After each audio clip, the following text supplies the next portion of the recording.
We can't show you what's behind this closed door. A place where legislators and corporate lobbyists have an equal vote. A place they don't want you to see. You need to be credentialed at registration. We are credentialed. We are Georgia. We're Georgia Media. Are there legislators in there? Are there legislators in there? We are Georgia credentialed media. Here? Please step over here. What? There's Georgia legislators here. Are laws being made in there? This isn't the state capitol. It's a resort hotel in Savannah where lawmakers are wined and dined as members of the American Legislative Exchange Council, or ALEC. What is ALEC? It's really a corporate bill mill. I mean, they're cranking out legislation, putting it in the hands of legislators who go back and file it. Georgia Senator Nan Orrick would know. She was once an ALEC member. What happens in these back rooms? And there are votes taken that have the corporate folks at the same table voting with the legislators on what bills to pick.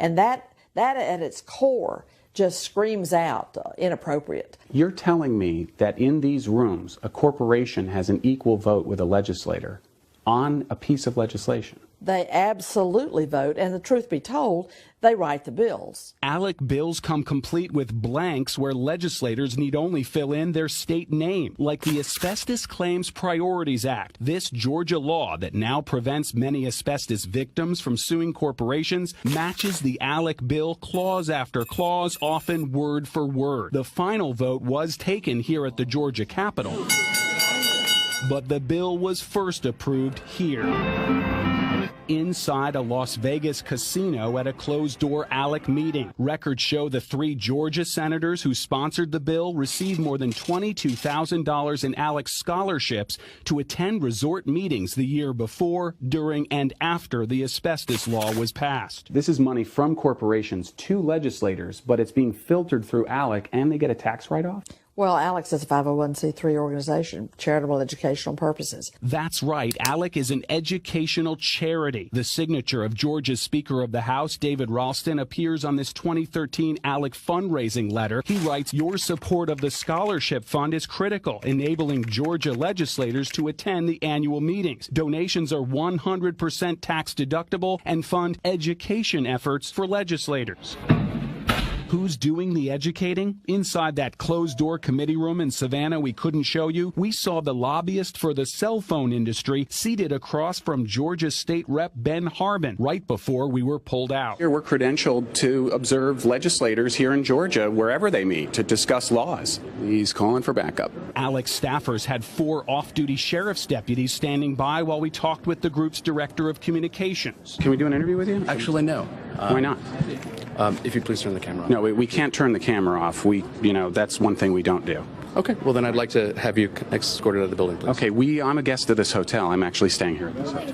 You are staying at this hotel? So here's the question is, if Georgia legislators are meeting here, we're credentialed right here to see Georgia legislators making laws. Are they discussing things that could become law here? Georgia legislators are here participating in discussions where they're learning from legislators from others. So why can't the people who elected them see the process? This is a private meeting. A private meeting paid for by whom? By our members and donors. Our lobbyists, correct? No. Are you here for this conference too? Are you a legislator? We met 2 lobbyists and a state representative from New England in the hotel bar the night before and recorded our conversation. You have to pay your own way for this on a trip like this, that's where you would come in, man. On a trip like this, I'm the state sheriff of Alabama. Yeah. And I look for financial supporters, Right. lobbyists, the like. To send us like a couple $1,000 every so often. That gives me money to help those folks with it. Now, on the other hand, we pay more to be here, so it helps support them. and you do. I see. So the lobbyist fees to come to the event actually help subsidize the legislator coming here.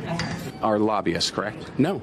They're not lobbyists? The ones that we recorded in the bar last night aren't lobbyists who are here members? He signals to the sheriff's deputies. All right, I'm a guest of the hotel, not sir? for long. Not for long.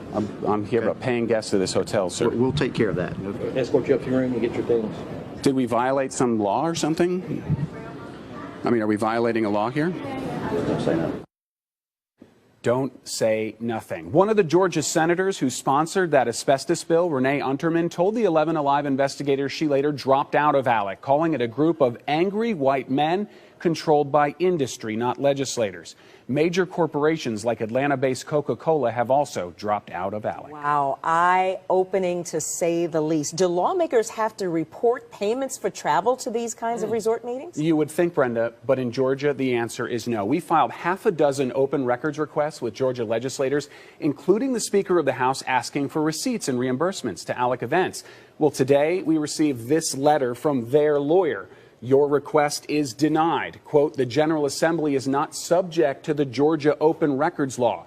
In other words, lawmakers specifically exempted themselves from a law they passed to make Georgia government more transparent. It's a good thing you made it out there. Those armed guards were standing for you. Yeah, absolutely. I mean, This is just baffling. We'll stay on it. And we wouldn't know it had it not been for this report. No. All right, Brendan, Thanks. thank you. Mine.